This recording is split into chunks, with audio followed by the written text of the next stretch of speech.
A whiff of dark matter on the ISS. Presented by Science at NASA. In science fiction movies, finding antimatter on board your spaceship is not good news. Usually it means you're moments away from an explosion. In real life, though, finding antimatter could lead to a Nobel Prize.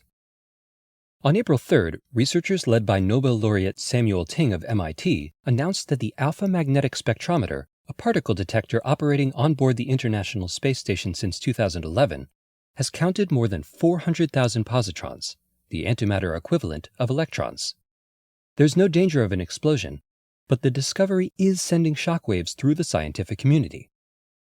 These data show the existence of a new physical phenomenon, wrote Ting and colleagues in an article published in the Physical Review Letters. It could be a sign of dark matter. The alpha magnetic spectrometer, AMS for short, was delivered to the ISS by the Space Shuttle Endeavour on its final flight in May 2011. In its first 18 months of operations, from May 19, 2011 to December 10, 2012, the AMS analyzed 25 billion cosmic ray events. Of these, an unprecedented number were unambiguously identified as positrons. Cosmic rays are subatomic particles such as protons and helium nuclei accelerated to near light speed by supernova explosions and other violent events in the cosmos.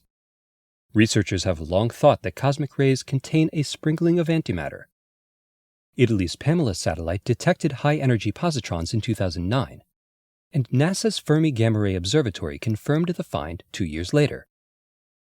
But where do the positrons come from?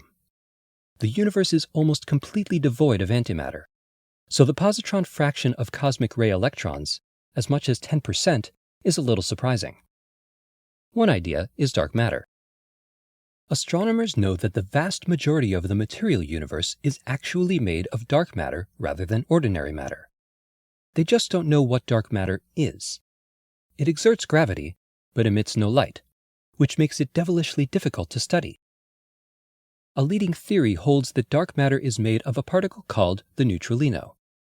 Collisions between neutralinos should produce a large number of high-energy positrons, which the AMS should be able to detect with unprecedented sensitivity. The accuracy of our measurements is 1%, which is excellent, and we have statistics unmatched by any other spacecraft, says Ting. So far, the evidence supports the hypothesis of dark matter. But, he cautions, it does not rule out another possibility: pulsars. Pulsars are strongly magnetized neutron stars formed in the aftermath of supernova explosions. They can spin on their axis thousands of times a second, flinging particles into space with fantastic energies that accelerators on Earth can't match. Among these particles are pairs of electrons and positrons. AMS can distinguish between pulsars and dark matter, but not yet.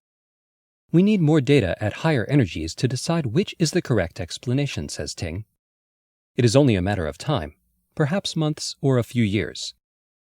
Built by scientists from 16 countries with support from the U.S. Department of Energy, the alpha magnetic spectrometer will continue operating for the rest of the life of the space station, at least until 2020. Between now and then, the mystery of dark matter could be solved once and for all. Stay tuned for updates from science.nasa.gov.